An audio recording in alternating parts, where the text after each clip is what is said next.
言えたいこの僕に何ができるって言うんだ。窮屈な箱庭の現実を変えるために何ができるの。人生の半分も僕はまだ生きてない。逆らって抱き合って無意識に刻まれてゆく経験のタトゥー。崖っぷちに立たされた時不安が僕の腕をつかみ、自分自身のありかが初めて見えたんだ。もっと広いフィールドへもっと深い大きなどこかへ予測もつかない世界へ向かってゆくだけ。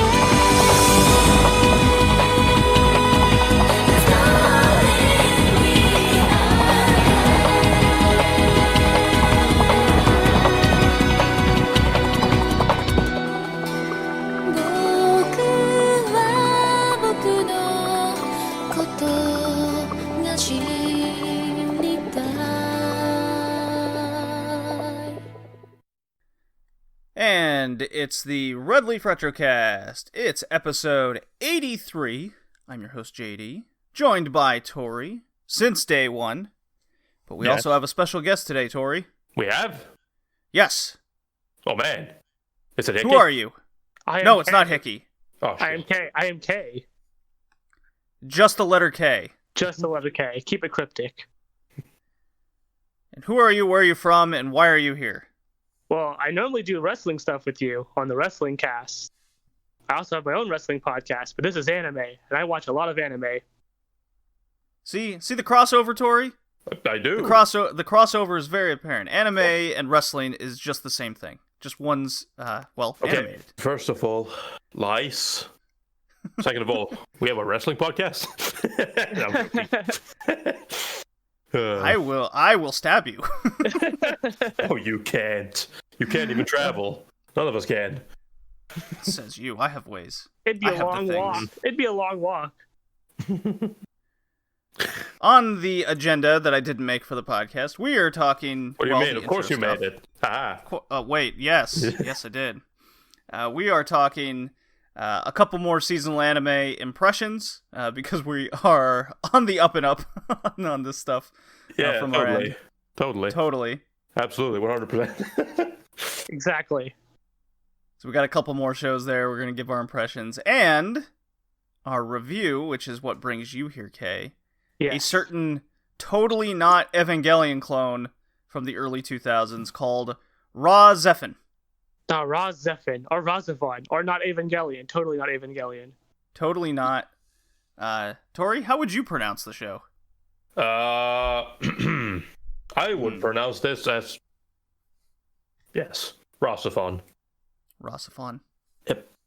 I like Rahxephon. I like Evangelion. I don't, but that's okay. It doesn't deserve to be pronounced correctly. There's the teaser for how I feel about the show. Alright, that was nice talking to y'all. It's review's already over, I guess. We're going. That's a wrap, I guess, right? How's everyone been the past couple weeks? Tori? I've been, busy. A lot of studying, a lot of stuff, and now putting furniture together, and those kind of infuriating things. Like, they're not really, you don't really get mad, but it's a little bit annoying. Like when you're putting together a couch, and then you have to like put the screws into the holes, and you have to like put the back on properly, but then it turns out that the holes are like slightly off, so you have to fucking just get that thing in even without bending it and breaking everything, and you have to fucking fix that and spending a long time on that until you eventually get it. Yeah, that's what I've been doing. A lot of fun. It sounds like me just working with tools in general. Sounds like a lot of fun. It's very much fun. You But at least describe now these things as worse than IKEA. Yes, because IKEA is the idea behind IKEA is obviously it's supposed to be really simple to put things together. Well, we didn't go to IKEA for this, mostly because I don't like IKEA, but that's a whole different tale. The couch I'm sitting on is from IKEA. Okay, fantastic. So we went to another place and we bought a nice couch. And you know, Tori, are you saying my couch isn't nice? Yes, I am actually. Oh. But yeah, no, the manual that we get with it, it's essentially just like four pages, like 4 sheets of paper, which is totally fair. But you know, 3 of those sides are in different languages. Nope, they are. There is not a single word written. It's just it's just pictures. Clip art made from Word and thrown on a piece of paper. No, sounds very helpful. But yeah, I mean, like, it's not like you don't understand. It's nicely fucking illustrated. It's not a very challenging concept to understand what the fuck they're doing. However, it's just kind of when it's like, oh, look how easy this is. Oh, it requires 2 people. Yeah, well, that's okay. We have 2 people here. We can do this. Have everything been measured properly? Like, is the holes on the right side? Well, no. So that's one thing. And then, you know, it doesn't really take into account a lot of stuff. So it's that was a pain in the ass to put together. And then when everything doesn't line up properly, and you're wondering why the fuck why doesn't it put together like it does? Like fucking, yeah, you're just supposed to shove the back into the fucking armrest. Fantastic. The holes don't fit. It doesn't fit the holes. Well, shit, son. I don't know. Fix it, I guess. It's like, great, fantastic. So follow-up question. Why did you buy this inferior product? Why? Well, there was a couple of reasons. I don't like IKEA. Okay. And we actually went to IKEA. We've looked at a bunch of different couches from all over the place. And we went to IKEA for one of them. I didn't really like what they had. So we looked at a bunch of different ones. I looked at one with like cup holders in between the seats. That was what I really wanted, because I have a tiny room and I have a fucking table here that I want to get rid of. But to kind of open up the room a little bit. But that couch was just way too expensive. This couch it's decent, it's nice, it's comfy. It's a pain in the ass to put together, but it's fine. And you know, it wasn't particularly expensive either, so it cost me like, I don't know, $450 or something like that, which is not that much here.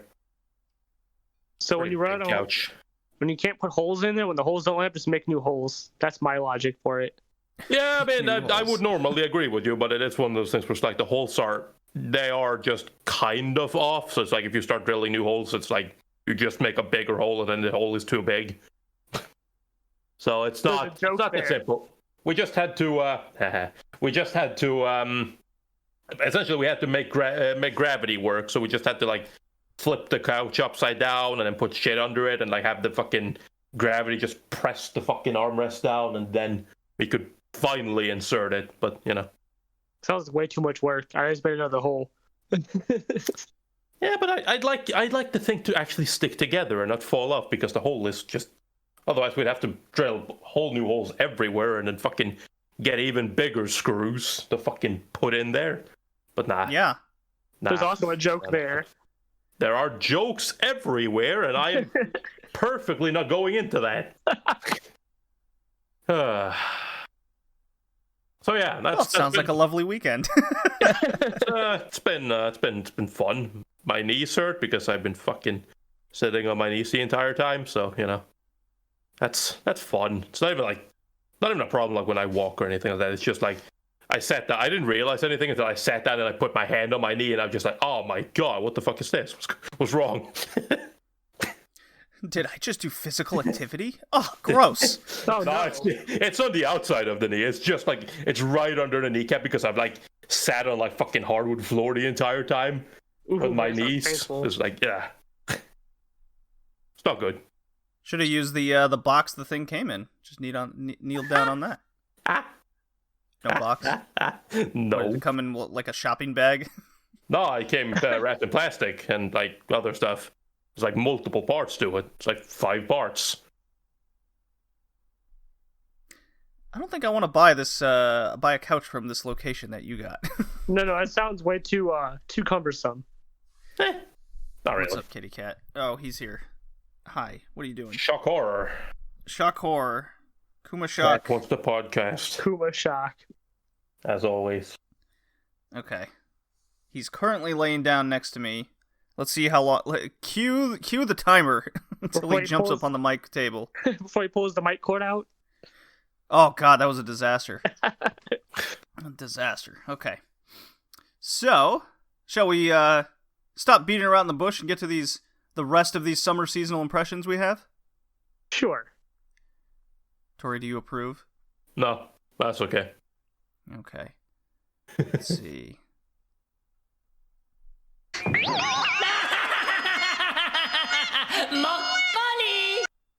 Hell yeah. Mokari has been attained. No, that's what you did. Okay. That's what I did. It's to Yeah. inform you, Tori, and Kay. Yes. It's very important you guys know what the thing you can't hear. Yeah. Yes. Very important. Yeah. Kay, Yes. we've had requests on the podcast for one of us to give our impressions over ReZero Season 2. The thing is, none of us have watched it. Lucky for you, You've I've seen watched a few both seasons episodes. so far. Well, I've seen 2 episodes of Season 1. Should watch more. But Fantastic. it's good. It's good. Should watch more. I have technically watched more Chargeman Ken in Not my even- lifetime Not than even ReZero. technically. That is depressing. Nah, Chargeman Ken was amazing. It was okay. It was definitely of its time. Maybe a little less so. It was not even of its time. It was not. We've seen better shows of its time. Well, it wasn't animated, so Or had sound effects or music. Yeah. Didn't or have a lot of things. anything. it was like a slideshow. We have covered an anime that's basically a slideshow, a manga panel, if you will. That was way back. End. Only the end, but it's still part of it. Yeah. So, Kay, you are here to give us your impressions over ReZero Season 2, or, as its full title is, ReZero Kara Hajimeru Isekai Sekatsu Second Season. Yeah, okay. Fantastic. Yes, Great. Did I yes. get that right? Amazing. Did I do it? What That's you perfect, saying? right? No, Perfect Japanese. I know. Close. You're welcome. not even close. So, am I allowed to go into spoilers? Well, the show's been out for more than 4 years, so I would say be ginger with it. Oh, because season 2's got a lot of cool stuff that I really, really like, and I would have to go into somewhat spoilers, but I'll try to keep out of that as best as possible. So, Just do the best you can. If you need to say something, go ahead and say it. I personally don't care. And I'm Okay. sure anybody watching ReZero second season, I assume they watched the first one? well, I'd hope so. Otherwise, you're going to be really, really lost. So spoil the shit out of the show for me. I don't know, JD. You're the sort of person who normally likes to go into second seasons without watching it. The first. Well, I am weird sometimes, okay? No. Really? Yes, me. That's just, I can't understand that. I'd be lost. So, Season 1 was very good. You have to watch, obviously, the director's cut that they put on Crunchyroll to sort of get some of the stuff in Season 2, because they cut a whole story, like side story arc out of the first season with Patra, the little maid girl from the village. There's a whole story with her. When that did they when did this director's cut come out? Right before the second season. Oh, cut. my Leading God. into the second season, yes. It came out about, the spring season? Before the season, before second season even started. It's, I highly recommend watching that version, if you haven't already, to get into this one. Or just read up on the light novel portion of that story. It's not that big of a deal, but you'd be kind of lost at the beginning from some of the stuff it's mentioned. But What is Reed? well, Never heard of her. Who is Reed? well, who's Rem? that's another Ooh. question. That there was a meme that came around when the first season was over of who's Rem. Well, we find out where that comes from. Rem is not dead like most people thought. So the 7 witches. To start off with, there's 7 witches. They're all dead except for the Witch of Envy. So the Witch of Envy killed all of them and distributed their powers to her archbishops. This is important because one of them, the bishop of, I think it's Gluttony, is able to eat your memories and your name, or one or the other. So if they eat your name, nobody remembers who you are. If they eat your memories, you don't remember anything. It's important because there's a character named Krush who's from the end of the first season after they killed the giant whale thing in the first season, who gets her memories eaten, but Rem gets both eaten, so she's in a coma state, and no one remembers who she is except for Subaru, the main character, because he's unaffected by all of this. Why is he unaffected? Which? Yes, so that was recently revealed. So all right. The teaser had always been that the Witch of Envy was the reason why he had the Return by Death power. It has now been fully confirmed that is why he has the Return by Death power. And there's a weird dynamic with that happened in the recent season, or recent episode, where she shows up. You actually get to see what she looks like now. But that's a little further ahead. The second season starts off with them going to this place called the Sanctuary, which is like this dome buried off place that if you go in, you can't leave without these certain crystals, right? And if you're like a half demi, you can't leave at all. So when do they call it Tokyo Jupiter? Oh well, listen, let's not insult good writing with terrible writing. So the second season starts with us getting into there and then trying to get out of it, or get the villagers that were put in there for safety out of it. Like Rosewall, the clown-looking guy, he's in there as well, along with Ram. So there's this trial you have to take that only half demis can take. That you have to pass all three of them in order to lift the barrier, right? Well, Subaru, being the special protagonist character, is able to take the trial unbeknownst to him until he falls into it, trying to go after Amelia. He meets the Witch of Greed, Echidona, I think is how her name's pronounced. That's important. Yeah, nice. That is very, very important. She becomes very important throughout the season so far because she's the only one that both knows of his power, and as we're later revealed, that she's the only one he can tell about his power, because he spent this entire time not being able to tell anybody that he can return by death, right? So it's like a stressful thing that's been weighing on him. Because he ends up, every time he dies, he remembers these people and all these experiences, but they don't remember anything. Sure, yeah, as one does. Like there's an episode in season 1 where he's been there, right, Tori? Return by Death, yes. Well, there's an episode in season 1 where he's trying to help Amelia do something in the city, and he's like screwing it up a lot. And she asks, "Why are you trying to help me? I've just met you." And he like breaks. So that's a very like a thing that's been weighing on throughout the entire series, to the point where he now like whenever he comes back, he'll mention that he has to do X, Y, and Z, otherwise X, Y, and Z will happen, and people around him like, "What are you talking about?" And he doesn't even acknowledge them, because to him he has to sort of disassociate himself until he gets everything fixed. Yeah, that's how I'm interpreting it, what he's doing, because he only does it when he needs to continue to figure out what he needs to do to stop everyone from dying. When he needs to continue on to the next save point. Exactly. Right. and that's literally the joke. Yeah, and they're completely randomized too. Like he doesn't know when it's going to happen, because there's a part where he thinks it happens whenever he runs into the little lolly chick. I forget her name off the top of my head. The one in the library.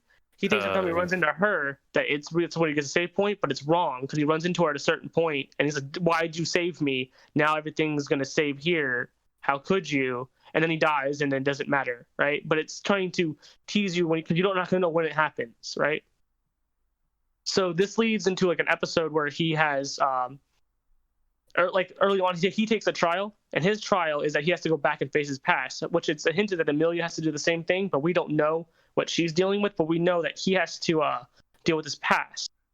So Subaru, throughout the entire first season and parts of the second season, is a very socially awkward character.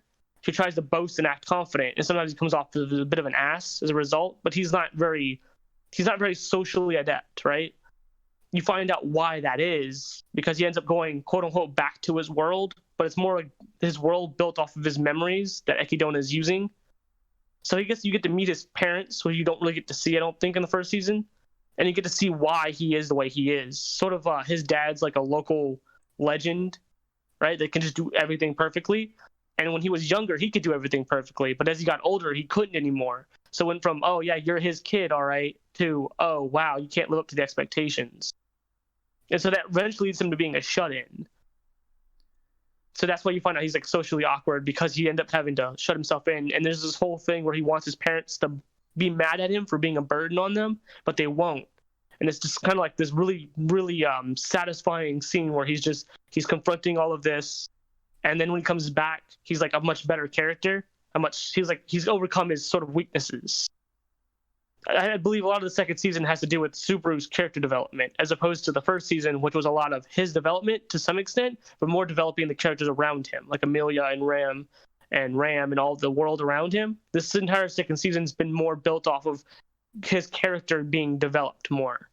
So would you say this is a better way to go about a second season, is focus on your main character?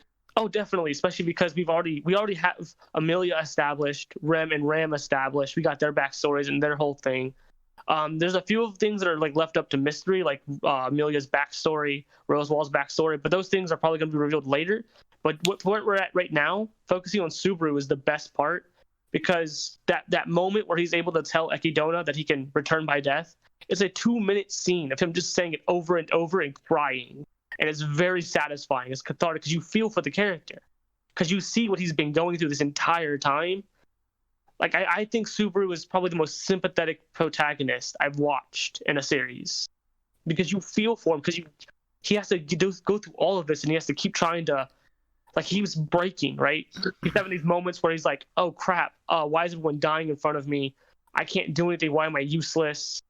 Right? Like, he's the opposite of your normal isekai protagonist, where he just comes in with all the powers and the good stuff. He has no powers. Sure. His only power is that he can die and return. So every time he has to come back, he has to figure out by using other people in order to fix the problems. But he sees the people he loves die, and every time it does, it doesn't like lose its effect after a while. He still sees Amelia die, and it breaks him every time. Right?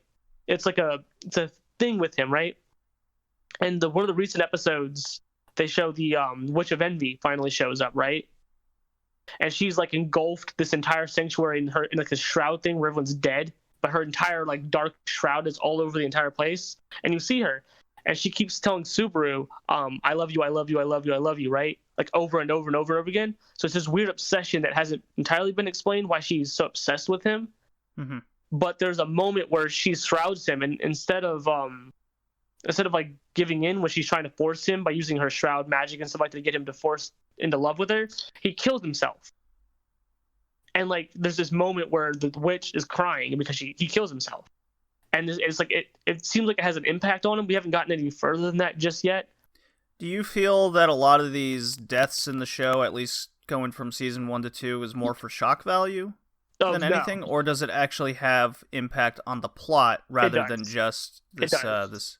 It always does. So right now he's died from 3 different scenarios that he's trying to figure out how to fix. So there's one in the mansion where the character from the first episode, the one that guts people, she's in the mansion trying to kill Rem, and he doesn't know why.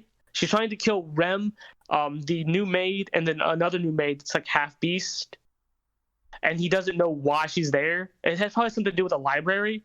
But when he finds out, he dies, right? So now he's trying to figure out how to get there in enough time to stop that from happening, right? So does it come across as like a horror movie kind of deal?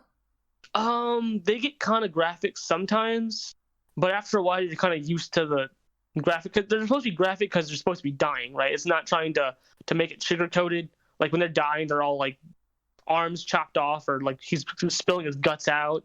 Yeah, cool stuff. Yeah, it's meant to be like it's meant to show you that him dying still hurts. Or other people dying is still like a harsh reality to him, right? And then there's this other part now where he's like transported into this ice area where these rabbits are, which are like beasts created by the witch of gluttony.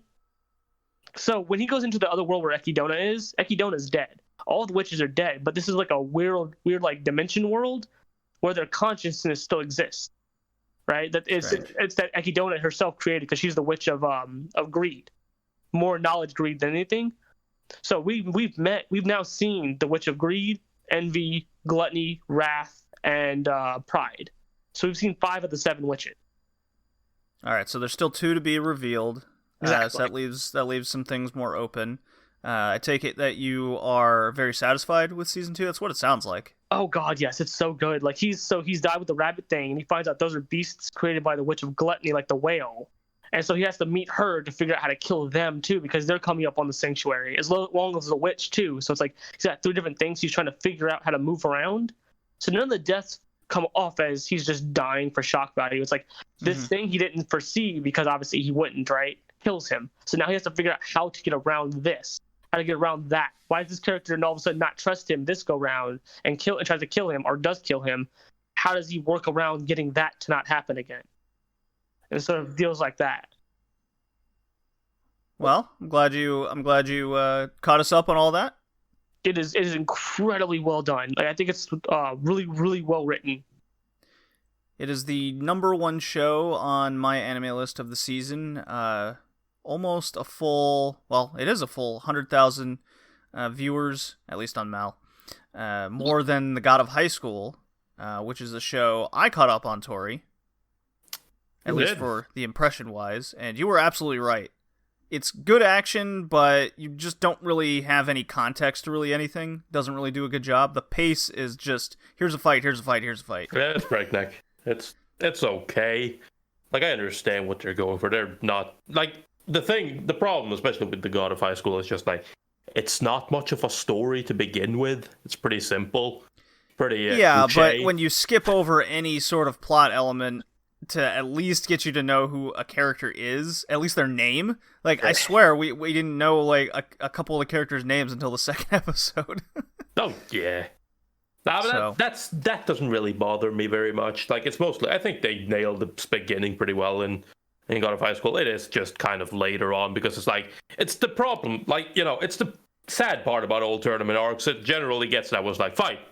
Okay, winner, new fight. Winner, new fight. Winner, new fight. And it's like, okay, relax. I understand it's a tournament. I understand it's a long tournament. So I understand you can't spend a bunch of time on everything, but it's like, I feel like there are certain things that have been built up, like a certain fight between friends, and then it's just like, what happened? What happened? Well, I mean, she got fucking murdered. It's like, oh, well, great. We couldn't see that. Nope. Right, great. Episode. Yeah, it misses a lot. Or a wedding episode that comes out of absolute nowhere and doesn't explain anything. That confused me a lot. The whole wedding thing. Oh, yeah. I was like, wait, where did this come from? And why does this seem like it was supposed to have been built up? And I just don't understand what's going on now. They build it up at the end, after it was all done. Oh, Yeah, after it was all done. Job. Yeah. Terrible job of building it up. Yep. Yeah, because I watched the first 3 episodes. They went by really quick because it's nonstop action, so at least that is good. The action is well done. I do agree with you, Tori. Your impression was spot on. We'll see. Yeah, no, the fight choreography in that show was just, Yeah. Up until the magic starts coming in which case it's kind of like, okay, I never watched Naruto, but like, really? That's a good example. That's what, because I remember that's what Naruto felt like at the end, where it's like, oh, we're not fighting anymore. We just got magic superpowers, giant summons. Cool. Well, it was really funny because I had completely forgotten one of the commissioners or whatever they're called.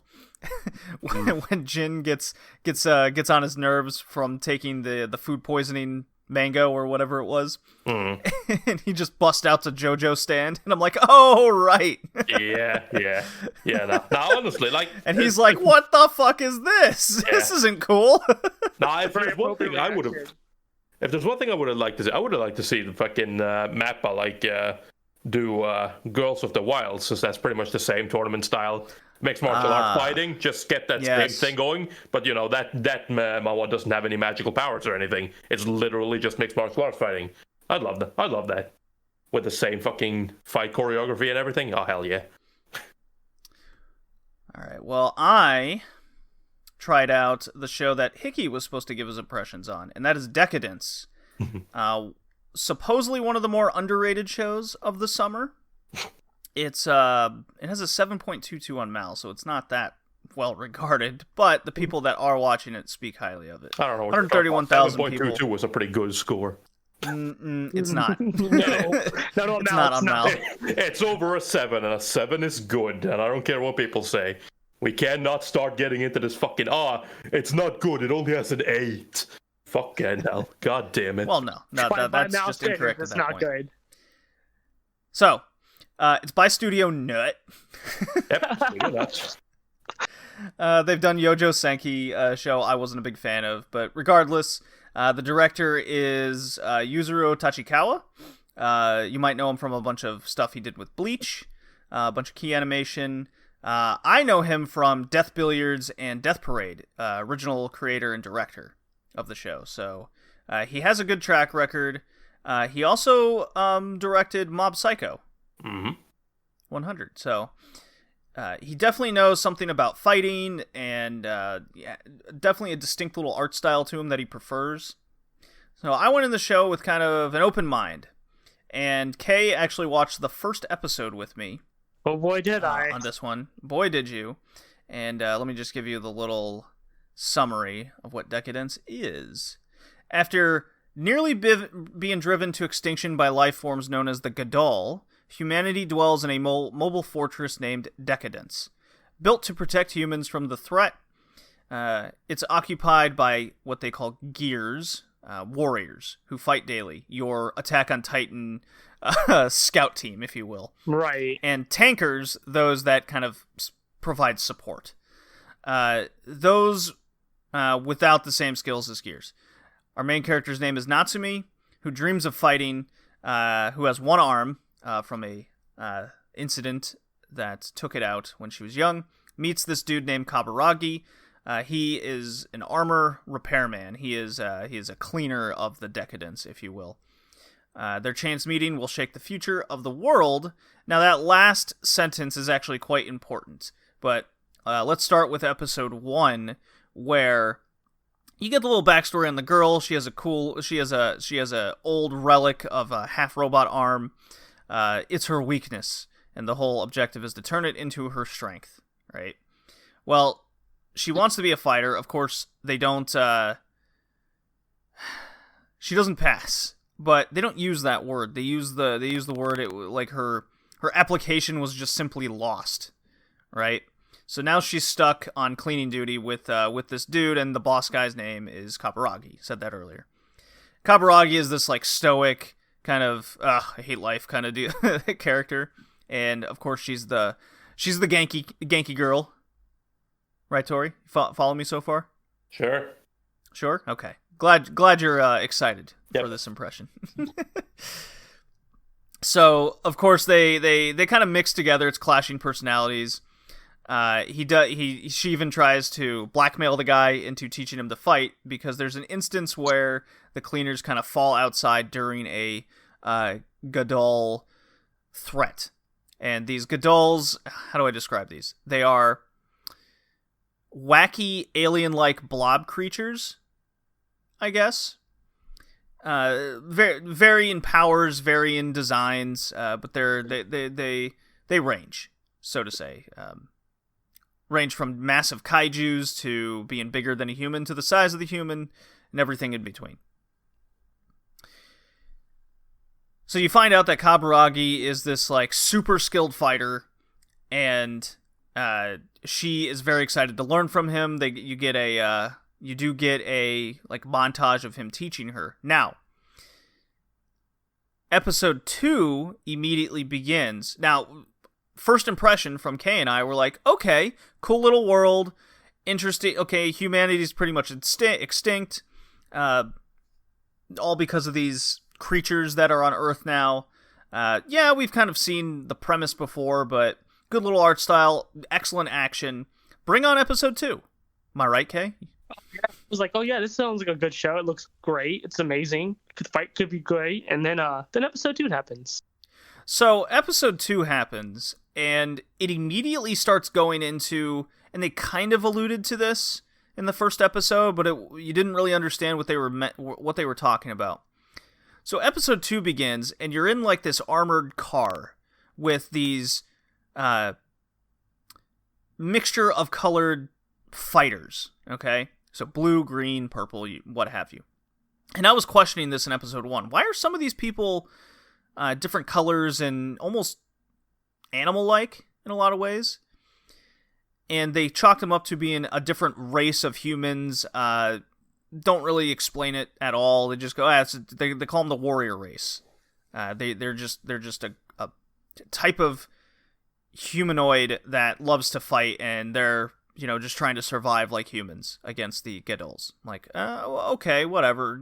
I guess it's not that important. Well, as it turns out, they are avatars in a video game, because there's an alien race that has made a great chunk of the Earth into this real-life simulation video game. Now, first impression on that was, It's just another, I'm actually in a video game world. Really It was worse sucks. than that for me. It was worse than that for me. Really, really sucks. Kaburagi is actually kind of in a ship. He's got this human avatar on the Deca-Dence. So immediately you're then told, because of this, you're told that everything you watched in the first episode has no consequence, right? Oh, they're just video game characters. They don't, if they die in the game, they don't die for real. The good old joke there, right? So keep watching to that point, and it goes into a big info dump on the rules of the game, does a little background over the avatars, and they can't, they're not allowed to cheat in the game kind of situation. You got your alien overlords doing that. So I'm like, ugh, all right, I'll give it a chance, because we had initially turned it off, because that's what we thought, Kay. Oh, no, I was not having any of it. No. Head into episode 3, however, it starts to unravel that humans actually have chips in their necks, and you learn a little bit more. Humans still exist. So what has actually happened is humans are now in the Aliens video game, and the aliens have avatars that look like humans. So there's a 50-50 mixture. Basically, all of your warrior race are the alien avatars, and the human-looking people are, in fact, humans. There are some aliens that do look like humans, because they want that avatar, they want to blend in more, but really they want to be what you and I would be in an RPG, make them look ridiculous, or, you know, badasses kind of deal. So the deal is humanity in like 2044 or whatever the year was that they said. It explains that humanity fucked up the Earth so bad with pollutants and crime and war that the alien race came and they're like, you fucked up your planet so bad. For a module fee, we can save your planet, but now it's under our control. It's like Earth is now under a giant alien corporation. This is why there's the line like, live life till tomorrow, be profitable. So humanity is just, okay, the race will survive, but you're in the world of the Aliens video game for their pleasure. And the reason why this video game exists is because the alien race is very fascinated with wanting to feel things like cold and emotions and blah-de-blah. All the things that make us human, the aliens find that fascinating, okay? You learn Kaburagi's backstory, why he's in the situation he is.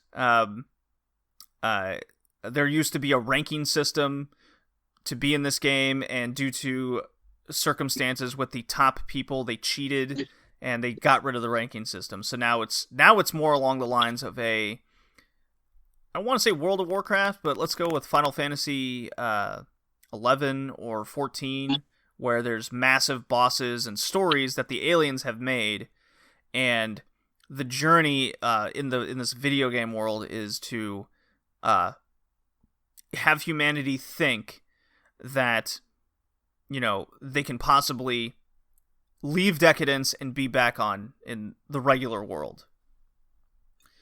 So that's actually our premise, and it's a lot more interesting when you keep watching. I'm still not totally sold on the video game part, because now it's more about instead of a survival situation, it's really coming across more as this social political stance in which, you know, aliens and humans should actually live together kind of situation, overcome this simulation world. So it's not as bad as I initially was enraged with how episode 2 started. It does kind of put a different spin on the matters. You can definitely see where this is going, where Kaburagi and Natsumi are one's gonna fight for humanity and one's gonna fight to overcome the video game simulation, right? Even though it to humans it's real life, right? So the stakes are for humans while there's no stakes for the aliens. They're just kind of taking advantage of the situation. So, I'm going to keep watching it. It's not my favorite premise in the world, but I'm definitely interested to see where things go. I still think Fire Force Season 2 is my favorite anime of the season. Just, I liked Fire Force. I think Fire Force Season 2 is doing a better job of continuing the story. And even though I was kind of mad at Deca-Dence and in its way it went about kind of explaining the plot and how we got to certain ways, it does bring me back by the end of episode 3. So for once, the 3-episode impression rule did pay dividends. So if this sounds like something you're interested in, I do recommend at least getting to the first 3 episodes, and then if it doesn't do anything from that, then you know what you're getting to that point. So, okay, now I ask you, for someone who just dropped it hard like a rock, does this sound like something you might be giving a second chance to? No. It still feels like nothing really matters. And with the way you explained it, it definitely now comes off more generic-y and less fun. Like it's just going to be, we're going to fight to overcome the simulation and less of a survival thing, which I thought was going to be fun to watch anyways. And the video game part still gets me. It left a really bad taste in my mouth, especially because the second episode starts with telling you that what you just watched in the first episode was just an infomercial. Sure. And I'm like, okay, that's it's like the Final Fantasy X thing. It's like, well, everything didn't really matter. And it's like, okay, that's it. I don't like when things do that. That's like the worst thing you can do for anything. So even if it sort of half matters, there's still parts of it that don't matter, and so I don't care. I'm gonna have a hard time caring about the world and the characters, especially now, even though they're all real people, it's still a simulation, and that's gonna ruin it for me. Yeah, it's still, it definitely brought me down for the series as a whole. I don't think it'll ever eclipse a certain, let's say, rating score that I would give it, because of that feeling that it gave me, that everything that I thought the world and characters were turned out to not be true, most in the sense of the words. So that's Deca-Dence. It doesn't matter. Nothing matters. Well, nothing matters for one of the characters. It still matters for our main character. Everything still matters for her.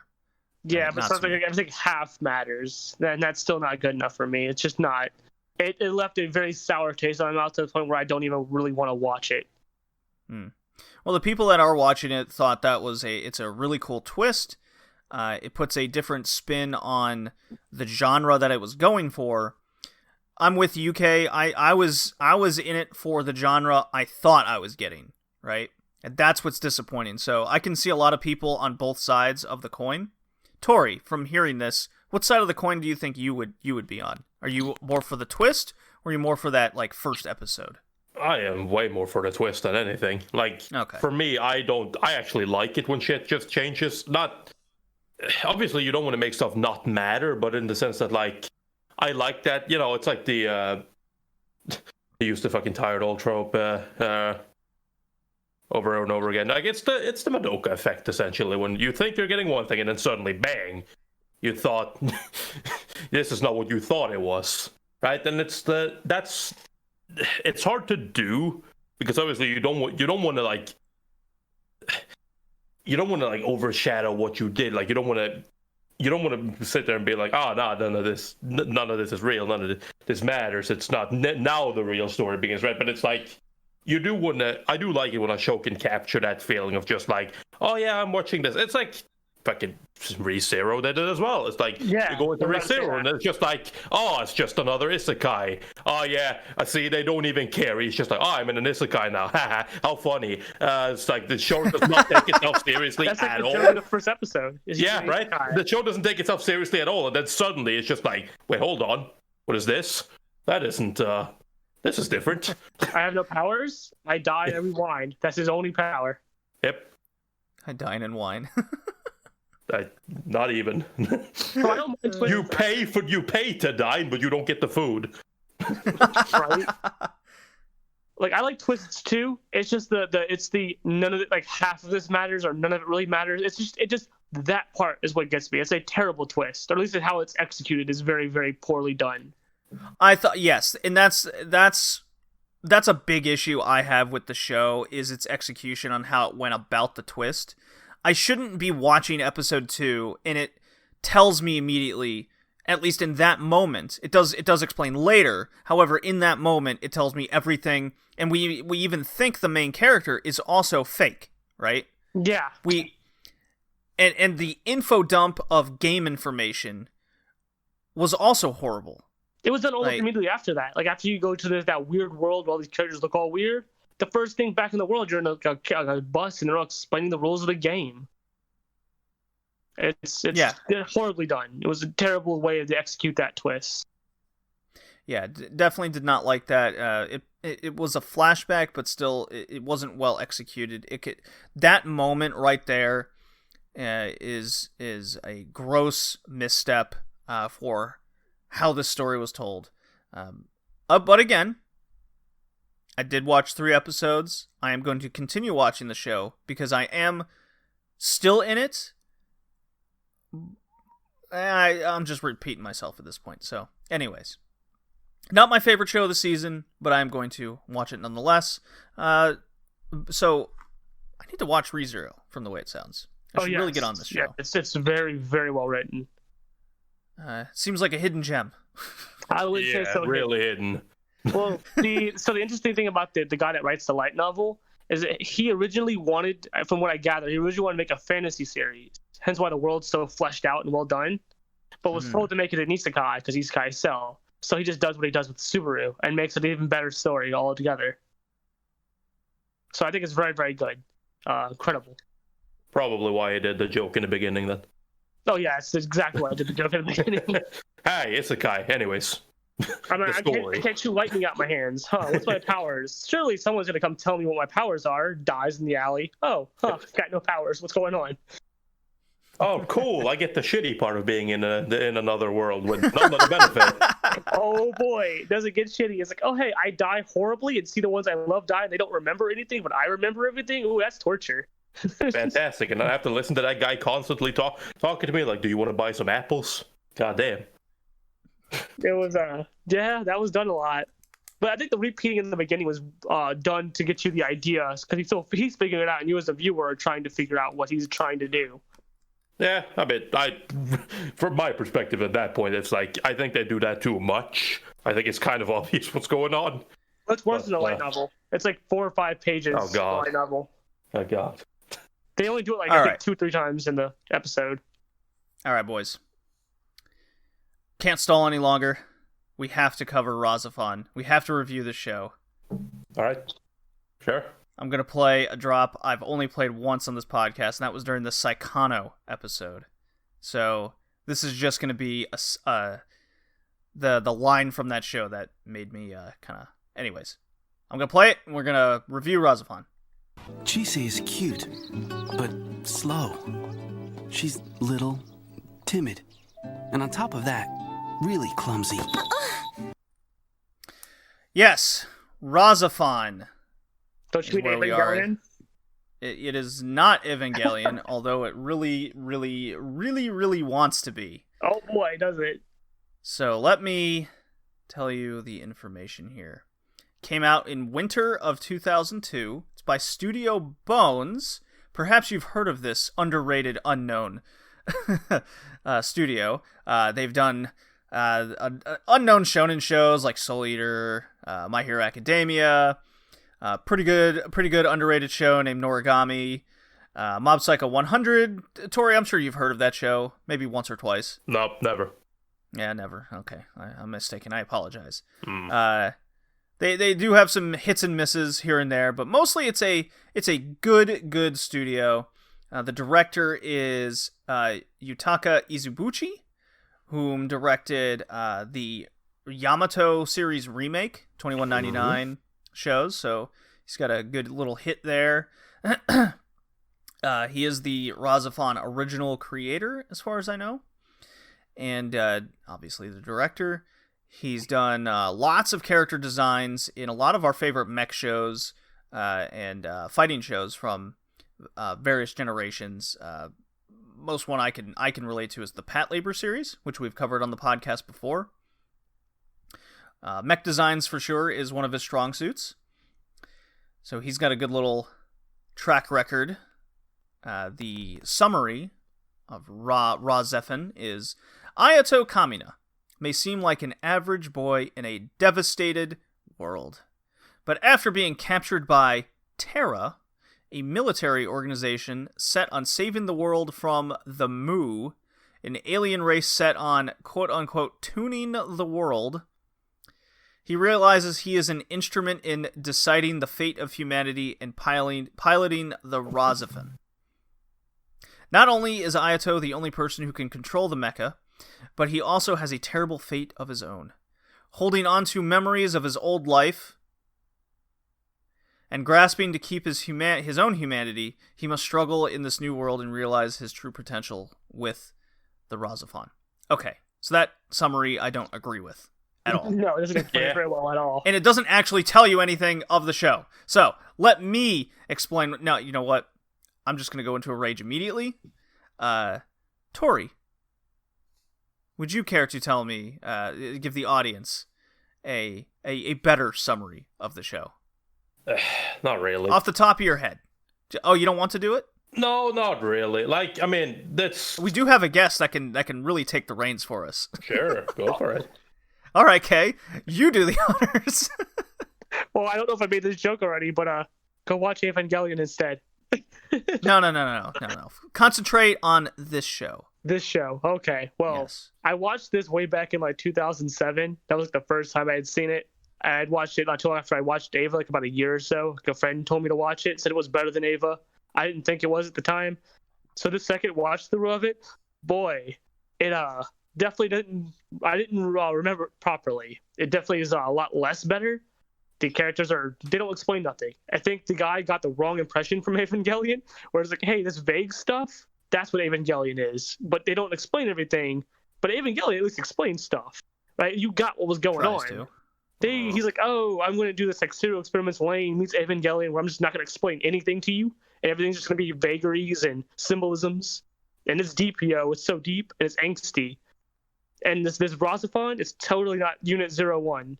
And he's totally not Shinji, and we're not copying the end of Evangelion. You're just imagining things, and it's just, I don't remember really it being as bad as it was. So watching it the second through time, like, oh boy, it's I don't get why it's so acclaimed, because it's not really well done. It's executed poorly. They don't explain things properly. You're confused for half the episode. I had to look up things and sort of get what was going on with certain characters. There's was it Reika, the Rahxephon's thing? All right, I'm gonna stop you at that point.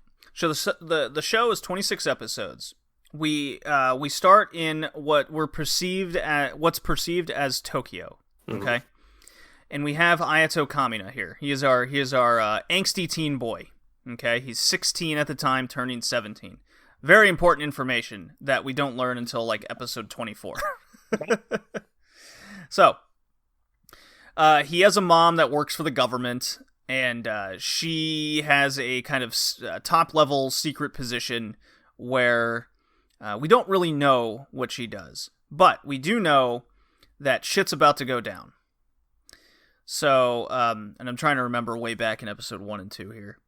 The point being that something's about to happen with a particular government experiment, if I'm explaining this properly. If I'm not, just forgive me. It's been a journey on this show.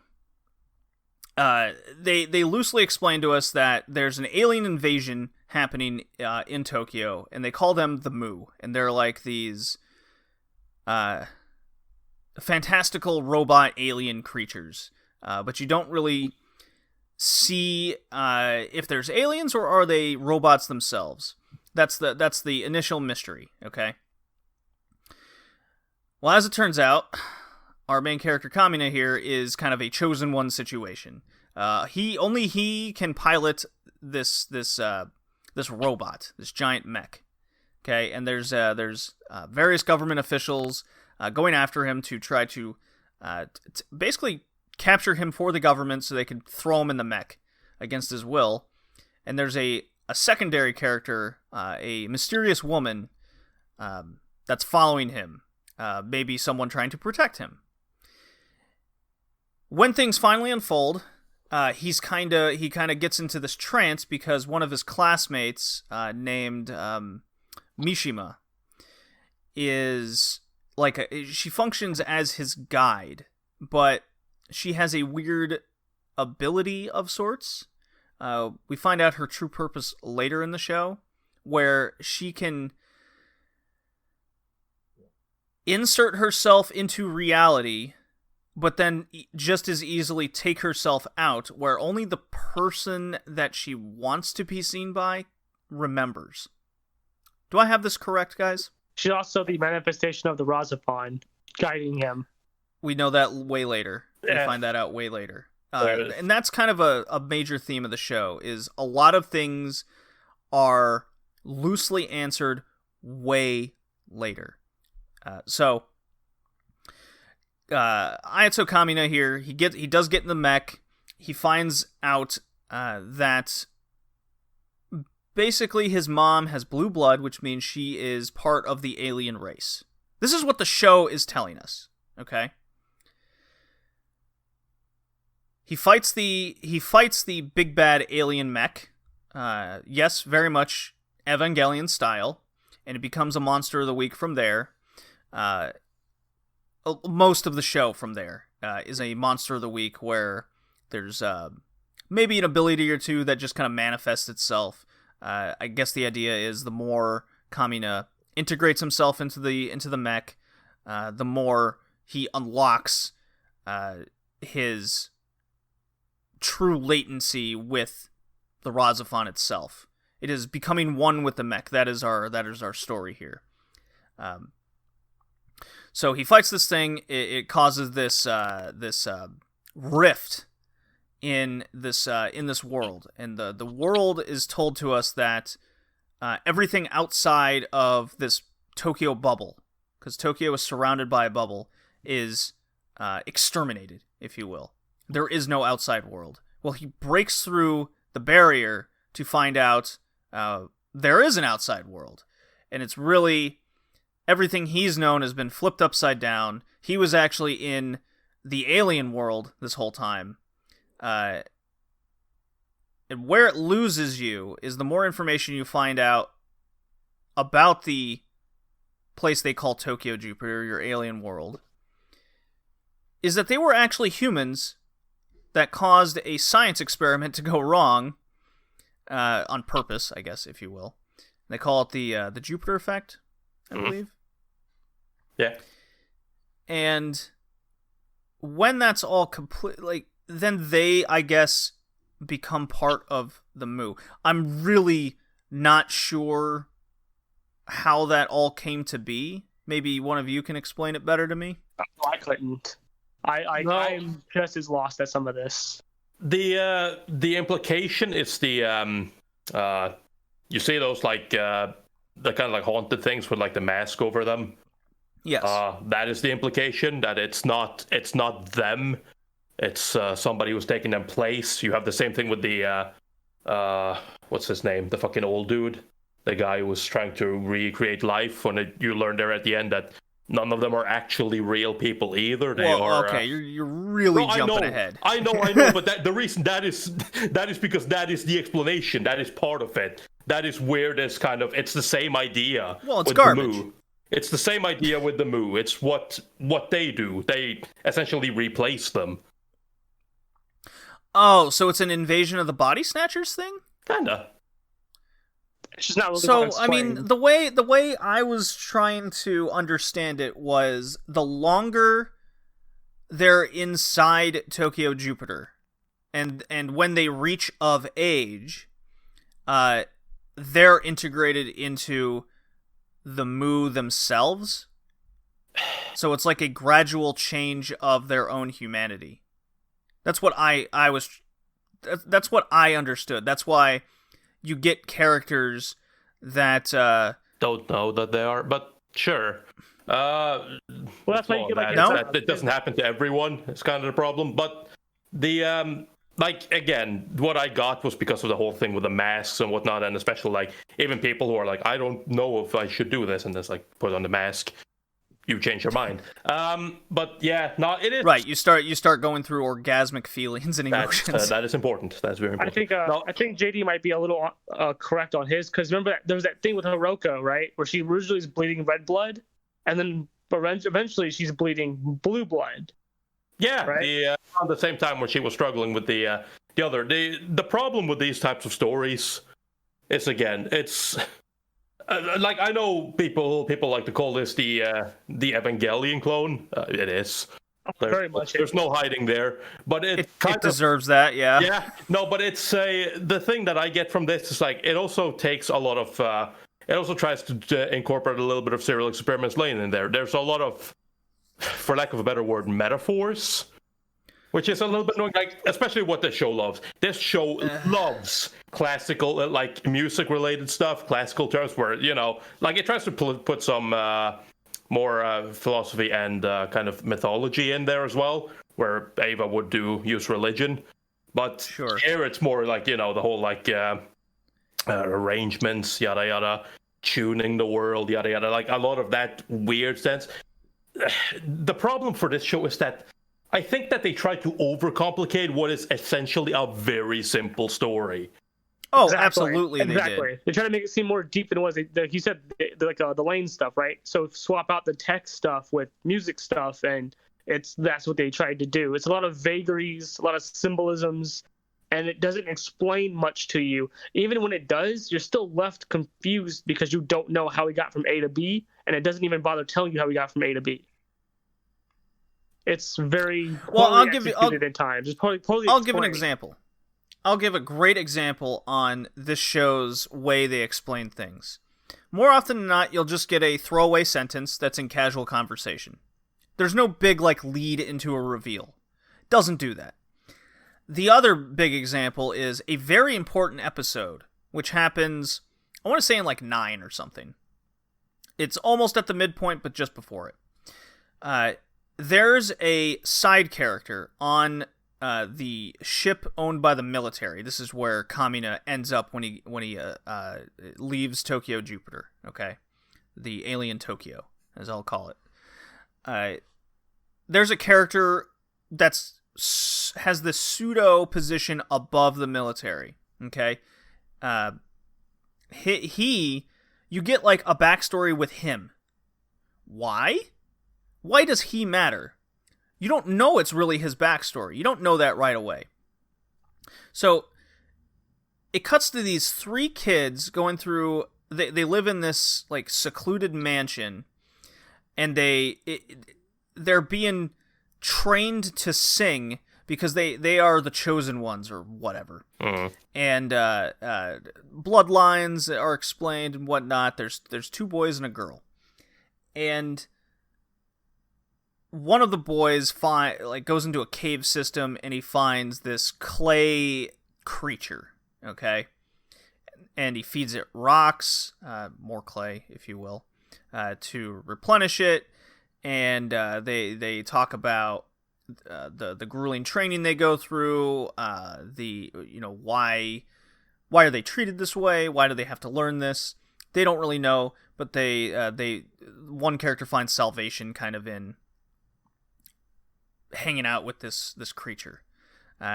Creature has powers, has a force field. When he sings, it harmonizes with the thing. Harmonization is very the show likes to think it's important. Oh, it does. It likes to think it's using a metaphor, but it's not executed well at all. So this clay creature, he's like, maybe someday I'll find my mom and dad, just like this clay creature. We're gonna escape from this mansion isolation, and they escape. He's like, bye, thank you everybody, and then the clay creature just kind of crumbles once it kind of escapes the land vicinity. And he's all a wreck. He's all upset because he had this bond with it. And there's a flash where it shows the director, if you will, with his butler, where he's just like, we make these things, still can't really survive outside. Your purpose is to loosely connect with them. And they don't really tell you anything other than that. Then it cuts back to him. Now he's an adult, and you're like, oh, okay, that was him. And he's like, ever since that day, I never grew my hair out again. And he's holding a piece of clay of the creature still. So it's like, okay. And your only hint is, like, why that's important is, I guess there was this old foundation, if you will, an old group of cultists that want to create these clay super robots and have people integrate into them. You're like, okay, I guess I understand that. And then you, the viewer, you connect the dots and you go, so in Tokyo Jupiter, Kamina was a chosen one to be with this certain super clay robot that X amount of time has passed since then. But in reality, you find out that it's really only been kind of like 20 years. Yeah, it's that weird time thing, right? Where he's in Tokyo Jupiter and time goes by slower. Because it's the whole thing with that love interest, Haruka. That they do a terrible job of explaining. He loses memories of her. She remembers him. He's sort of eventually. I think he eventually starts remembering her, but no, it's he not doesn't. done properly. No. So the way the show explains. All right, yeah, I forgot to mention that there's a time dilation instance within Tokyo Jupiter and to the real Earth. Okay. Move slower. 12 years have passed in Tokyo Jupiter, while I think you had that 12 right. years have passed in the real world, while only 1 or 2 years have passed in Tokyo Jupiter. Think I have that right. And the government that had Kamina messed with his mind, like basically erased his memories. He has no memories previous to Tokyo Jupiter, and I believe everyone else is also under the same circumstance outside of like the select important people, right? Something like that, right? Something like that. But you find out about the time dilation right away. It gives you not subtle hints at all that Haruka, our mystery woman, is actually from Kamina's past before the Tokyo Jupiter incident, and clearly they, at least in her instance, she was madly in love with him and she wants to save him, right? No, they were both in love. They were both a couple. You don't know that yet. Well, you don't know that yet in the story. Everything unfolds incredibly, incredibly slow. The answers that you do have, the show takes forever to actually give you a satisfying answer, in which it never does. It's always a loose answer. The best example is the Haruka love interest situation. You know it's her. You know who she's talking about. You know the time dilation. But it's just constant, oh, who is that? Who could it be? We know. While the answers that you do want, and the more important things, like, I don't know, the Mu themselves, the purpose of it all, the actual plot line advancing, all of these answers are never explained. Ever. It's always through cryptic Egyptian god references, harmonization of the world, which really has nothing to do with anything when it's all said and done.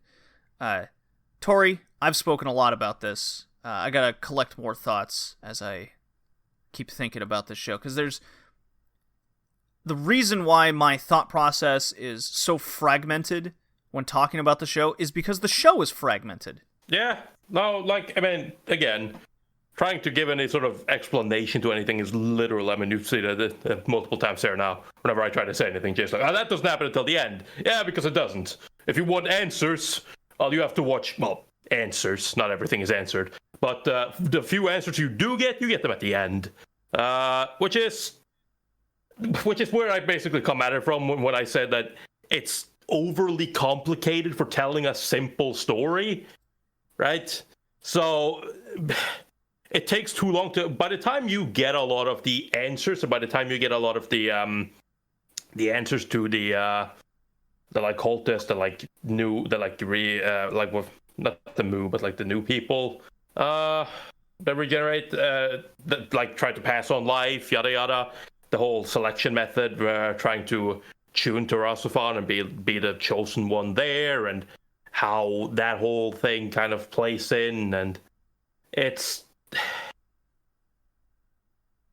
like it's kind of too late, right? It's absolutely too late. The things that you wish that they would have explained, you pretty much already pieced together yourself, and the rest of it is kind of just okay. I understand that, the Mu isn't that important in the grand scheme of the story, because again, that's not what the story is trying, because the story isn't that complicated. It should be, but the story isn't that complicated. It's literally, they are a plot device. That's literally what they are. They're not anything else. Yeah. No, and that's what's aggravating. The show tells me for 75% of and I'm being very loose on the percentage here, but at least 75% of the show, you're told one thing, right? We just spoke about this in Deca-Dence, actually, in our review. You're told one thing, right? You're told the Mu is important, they're prime directive number one, right? But then, when you pass a threshold, let's call it the 75% mark of the show, the Mu is actually, as you said, Tori, just a plot device. They mean nothing. They're actually nobody. Their point to the story is literally as it is portrayed right away. They are viewed as a threat. That is about as deep as that's gonna go. They are a threat. What does that mean? They're a threat. What does that mean? Where do they come from? Why are they integrating Aliens. into people? What does it all mean? It's so aggravating, and every time you're given an answer, you just get more infuriated because now it's negated what you previously knew. Or the answer doesn't really answer anything. You give it an answer, but it's not like the full answer, right? It's like a vague to piece it together answer. yourself. Yeah, but the way it goes, like, you would think it would at least try to explain some things better, because almost everything is a vague half answer. Like, I had to look up the thing with Reika, right? Okay, what's her deal, right? Because it doesn't explain it properly. It doesn't explain that Reika. No, it's a throwaway line. I am the soul of the robot. Okay. It does that, but it doesn't explain why she takes the form she takes. And then it's like, oh yeah, no, that's just Haruka's form when she was younger, and it's using Ayato's memories to use it. Yeah. Glad you mentioned that. So, this is a major point in the story. A major point. Why does she take this form? Why does she provide this role? Why does Kamina's why is his integration with the soul of the robot so important? Why if he just, let's just say he kills himself, okay? What happens? The robot goes into a stale state and they start over again with hopefully a new person, but the soul of the robot is still there. Mm-hmm. Right. But it's connected to him. But if he doesn't accept the connect, like, it's all question. Mm-hmm. And then the very, very last scene in the show, and I'm talking the last one, and it shows you, kind of important, Kami's painting a picture throughout the entire, he's painting on a canvas the entire show. And it's the same thing. It's a girl on a cliff. And it's, in our eyes, it's Mishima. Okay? Right. And you think it's like he's got this wild vision connection to this woman, right? And it starts going, oh, this is your ideal, this is who you want to be with. This is your ideal person, okay? And then the very last scene is, oh, that was just younger Haruka, but with blue hair. Well, she had blue hair. And then it goes, oh, the finished painting, now it has blue hair, not blonde hair. Never really had blonde hair, but like the Mishima has blonde hair the entire show. Looking at a picture right now, I would not call that blonde, but okay. Yeah, brown. Haruka's got blue hair. Dirty blonde. She's got blonde hair or blue hair. Haruka does. The entire Haruka show. has blue hair, yes. She's Masato. Yes. She looks like Masato. Yep. No, Yeah, but a like little bit, yeah. but then again, that's what I mean when I say it's a simple story, because literally, like you said, what's Reika's connection? Well, why is she connected to him? That's because, again, like I said, it's her. It's not. It's the forgotten memories. That's the entire idea. That's what it's trying to say, and I feel like that is pretty fucking obvious, but it takes too long. It's so weird. So even when he retunes the world and everything, like, things aren't still properly explained, right? Hold that thought as we keep going. We gradually get more and more to the ending sequence. I feel like we might as well just jump to the ending. That's where everything is. Well, there's still an important character we haven't hit on, and that's this girl Quan. See, I was about to actually talk about her in the ending. So Quan is this side character whom has the same kind of Mu connection that Kamina does. And I guess I was, at least in my case, I was led to believe that they're the same. They're from the same race. Like, maybe they're the actual Mu, right? They're the actual alien race, okay? And that's what makes them different. And they even tell you that they're Mu. Right, they have the markings on the stomach and everything, and that's part of their connection to the robots. But she's like it. I thought she was just a super experiment to be like an artificial Mu for the longest time.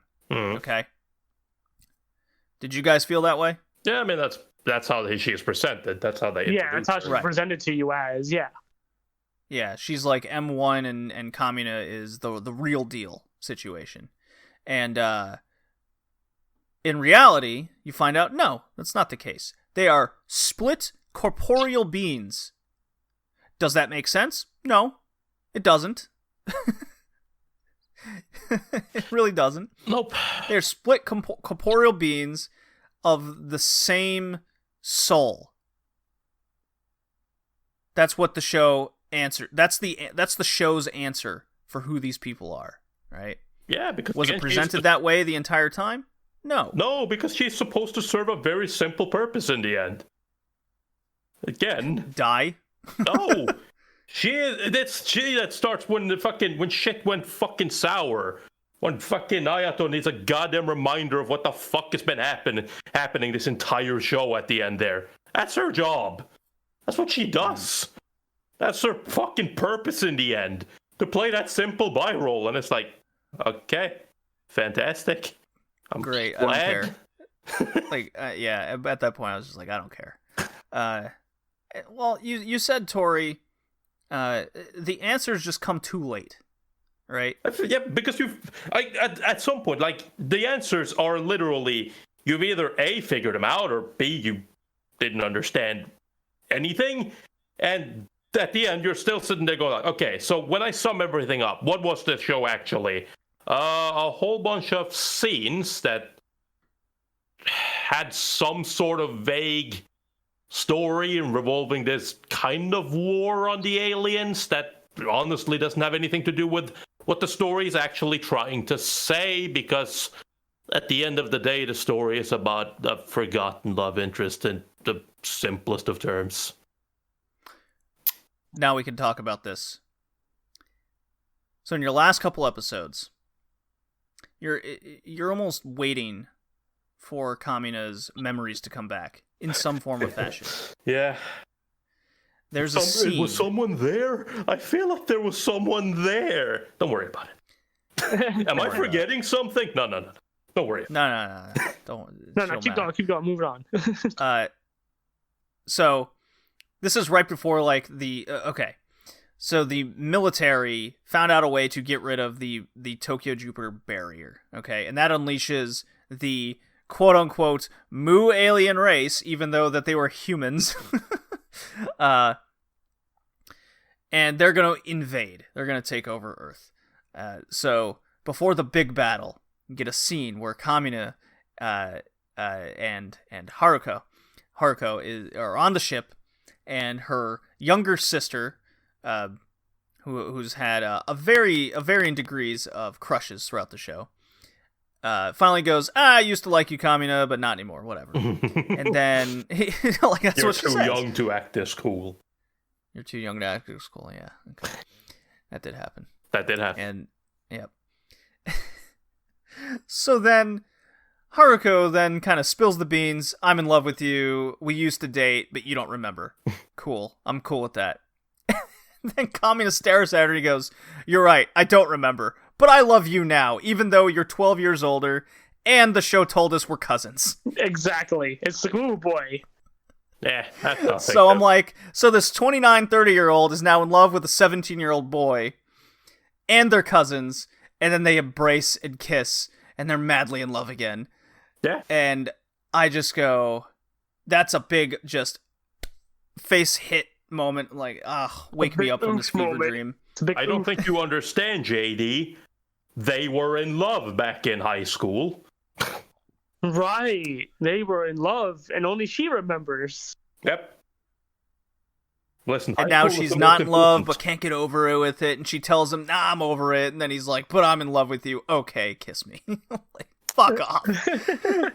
And what this did is kicked off a series of events that made, to me, the entire show up to that point mute, to use a nice little music term there, or audio term. Made the whole series mute, because everyone dies in, like, the most ridiculous, stupid manners. Yep. I will stay on the ship and fight this unbeatable race. I will stay on the ship, but you are pregnant, but we're not going to tell you anything. She just was nauseous one time. You're going to go back on land because you're a woman. Get off the ship. We're going to fight. And then I'm going to die in a blaze of glory.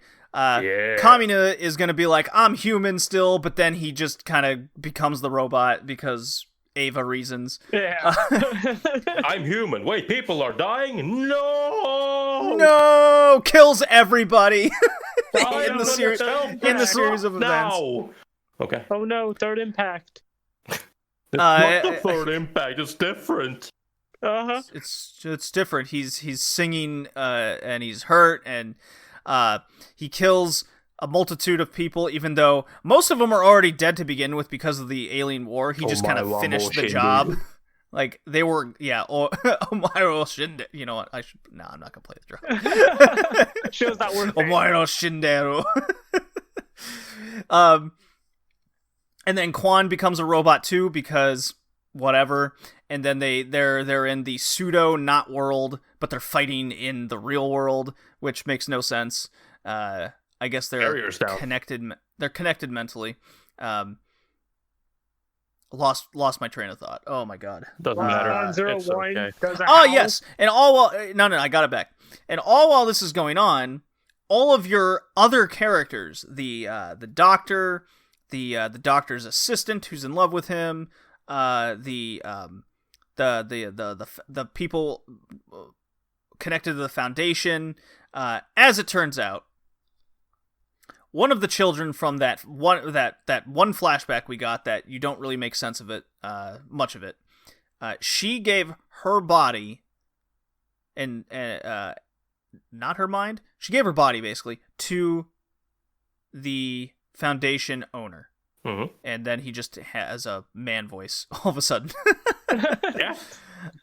Because he's trying to live on forever. He wants to see the end. He wants to see that thing that he started over 10,000 years ago. Right. Everyone dies. Everyone gets shot. Everyone gets murdered. And then he's the only one left standing when it was all said and done. You learn that the doctor is actually Kamina's Twin brother. how'd they phrase it? He's like a clone twin brother, I think is how it was explained. Yeah, clone twin. Mm-hmm. Yes. And they tell us that Quan and Kamina Our brother were and the sister. our brother and sister, but not really. And they went into a coma while the rest of the people from the Foundation grew up.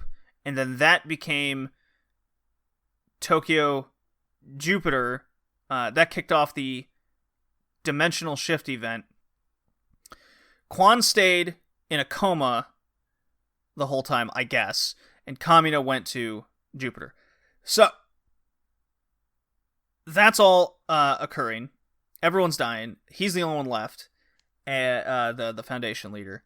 And as is explained in like a 30-second span, I made a device.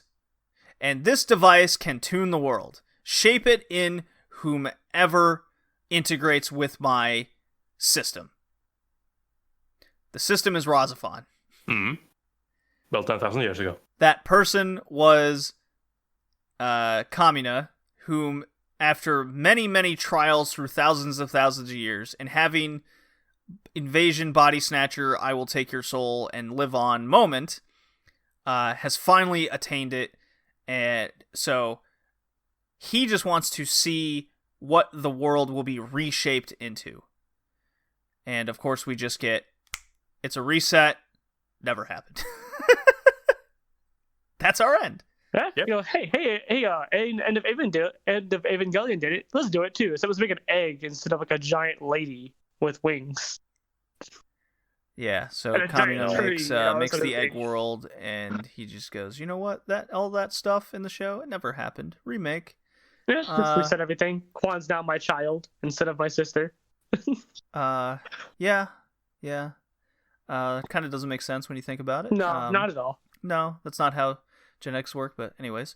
But You reset the world. he retuned everything, so him and Haruka aren't related, and Quan's not his sister. But if you think about it, him and Haruka and Quan are all related, and they're a family. So, in my final moment of watching the show, I was already mad because now the show's like told me nothing matters. Yep. All the answers that I want aren't going to be answered. Nope. You've now told me that whatever. Exactly into that point. Tori, I watched the show on High Dive. Okay. Our one-time sponsors. The one time Also, I'd be careful about that. They weren't. Yeah, they gave us a code once.